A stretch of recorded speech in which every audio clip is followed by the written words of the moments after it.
Okay, we ready?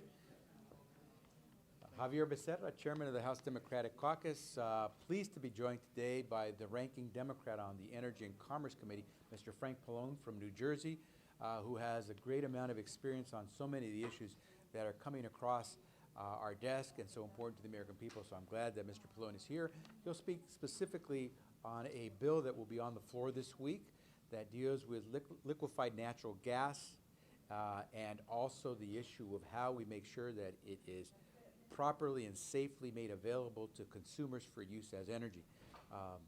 I want to first touch on the fact that it's now becoming repetitive, but once again, we're hearing that against the word of some of these naysayers, excuse me, the economy is doing better.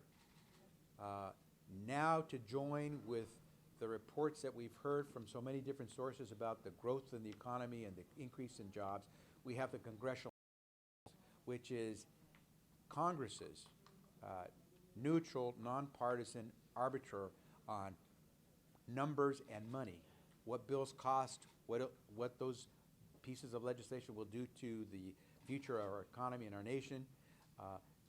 CBO, the Congressional Budget Office, is now reporting that, yes, it's true, the economy is growing at a good pace.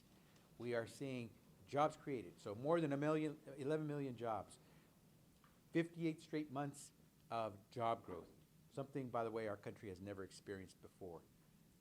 Much lower gas prices, and something that I think is worth noting, because you got a whole bunch of folks in Congress who say just the opposite without the evidence. Well, the evidence, as the CBO is telling us now, is that the cost of making affordable care American in this nation through the Affordable Care Act, 20% lower in the cost of doing that than what was initially estimated by the very own Congressional Budget Office.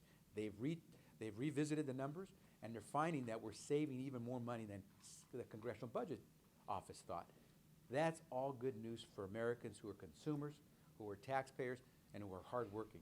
And so it's time for us to really do what the President set forth for us in this State of the Union. Focus on middle-class economics.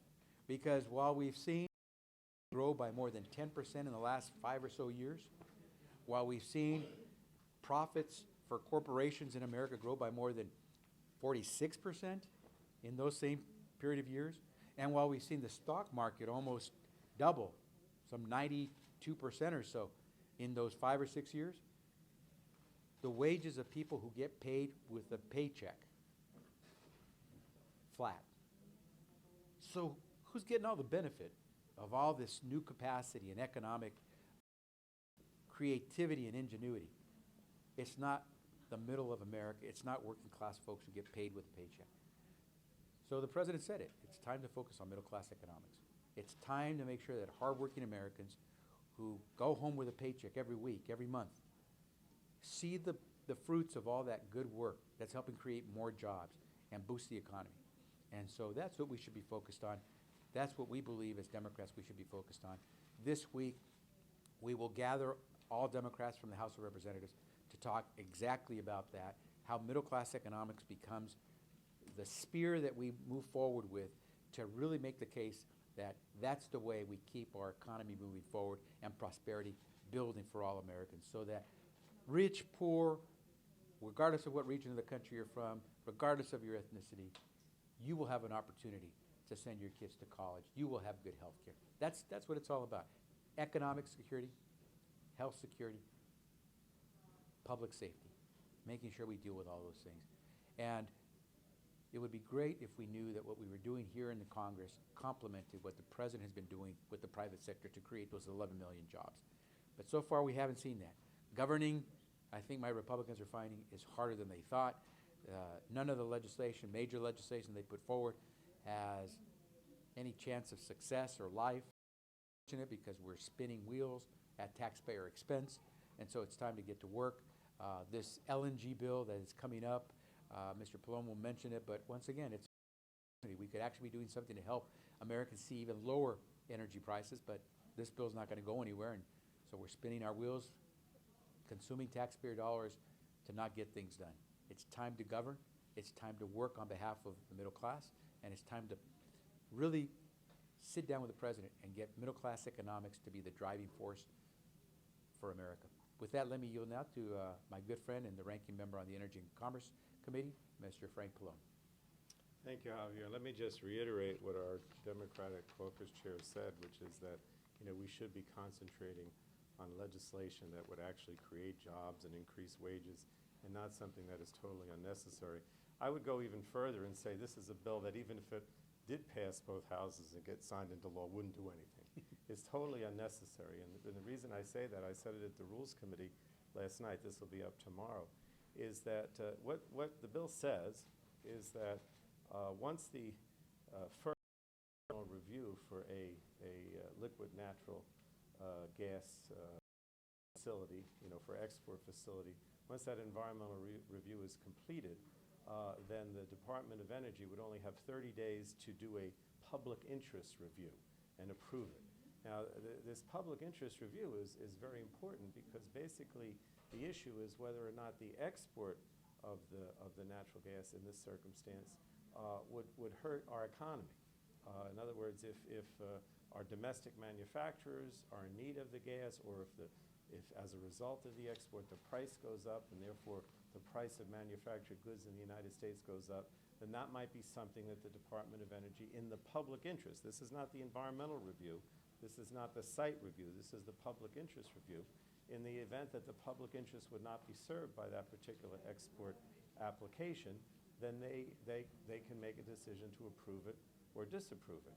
To say that that process should only take place in 30 days is really kind of putting a straitjacket for 30 days on what's a very important review that might impact our economy and jobs if it's not going to be helpful to our domestic needs.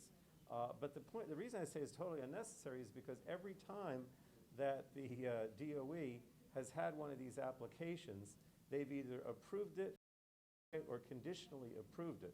So there are no applications that are going to be sped up by this 30-day review, so it's totally unnecessary.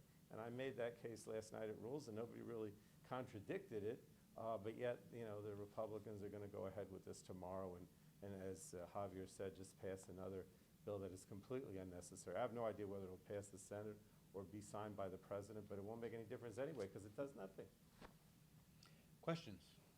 I've asked some others this earlier here. You talked about the trouble that the Republican majority is having in terms of governing harder than they anticipated here, and I'd like to get both of you to weigh in on this here. But what about if we get to the must-do things, debt ceiling, keeping the government open, transportation bill, those things which will come ripe in a couple of months here, and they go back to the fallback position? And accomplish the same thing, and you can't actually go out and do these projects effectively.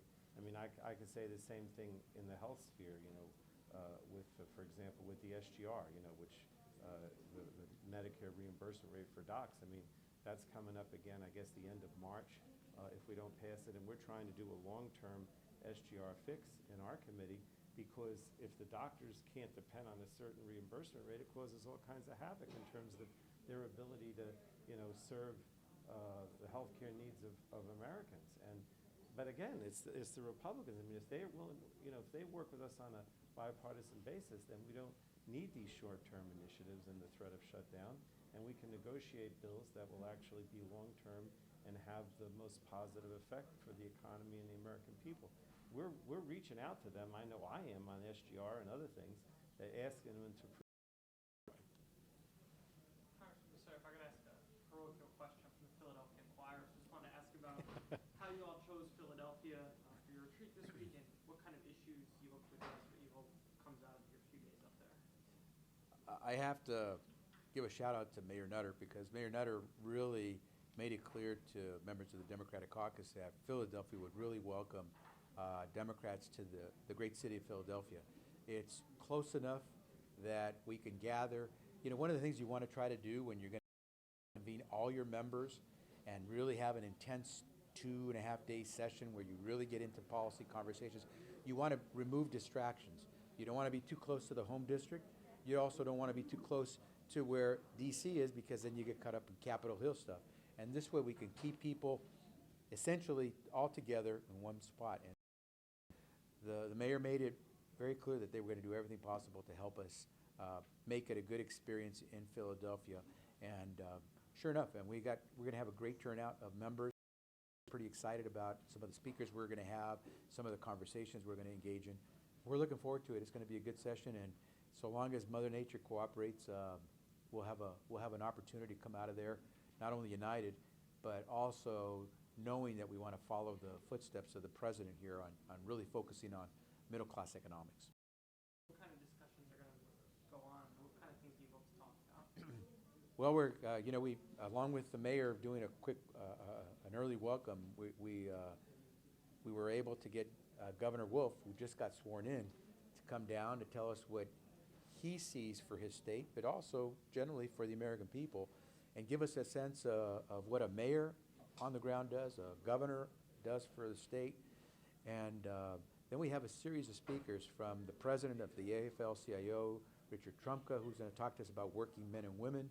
We have speakers who have had any number of experiences working in the private sector, public sector, just a number of good speakers, but most of it is time for members to really dig deep on some of these issues dealing with middle-class economics. The focus will be on the economy and how we try to make sure that all the fruits that have come over the last several years of a growing economy actually make it to the middle class. Liberty Bell or anything like that? You have any time for that? You know, some members do bring their family, and so we'll try to make sure that members have an opportunity. They're in Philadelphia to go visit the historic site where the first Congress was convened, where the Constitution was signed. We'll make sure they have an opportunity to visit that because to me it's historic. I would have loved to have been able to do our official sessions there in Congress Hall or in Independence Hall, but we're too big. We're too big a group of members, and they couldn't accommodate it. So we'll see if members want to go by with their families, and at least for the little downtime that they'll have an opportunity on some of those sites. Thank you. With that, thank you all very much. Thank you. Thanks for waiting.